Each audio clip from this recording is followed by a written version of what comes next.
జగిత్యాల జిల్లా కొడిమ్యాల మండల కేంద్రంలో శ్రీ లక్ష్మీ వెంకటేశ్వర స్వామి దేవస్థానంలో శనివారం రాత్రి పూజ నిర్వహించి ఘనంగా భజన కార్యక్రమాన్ని నిర్వహించారు. ఈ కార్యక్రమంలో అర్చకులు నాగరాజు రమేష్, ఆలయ నిర్మాణ కమిటీ సభ్యులు, శ్రీ లక్ష్మీ వెంకటేశ్వర స్వామి భజన బృందం, భక్తులు, ప్రజలు అధిక సంఖ్యలో పాల్గొన్నారు.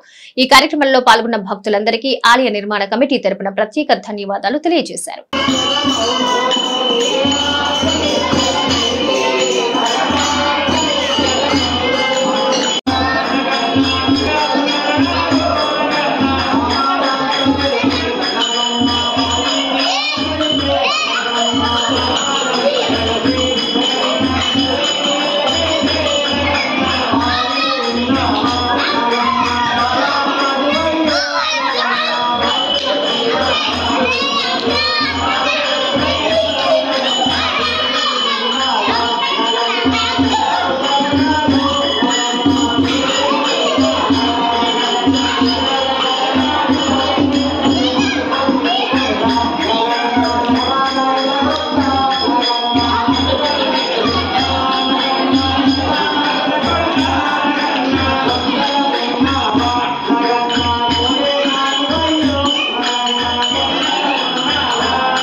గోవిందా గోవిందా జై శ్రీమన్నారాయణ జై శ్రీమన్నారాయణ గోవిందా గోవిందా గోవిందా గోవిందా గోవిందా గోవిందా ఆపన్నొక్కడా రక్షక గోవిందా గోవిందా గట్టికాసరవాడ గోవిందా గోవిందా అరే నువ్వు జై శ్రీమన్నారాయణ జై శ్రీమన్నారాయణ జై శ్రీమన్నారాయణ జై శ్రీమన్నారాయణ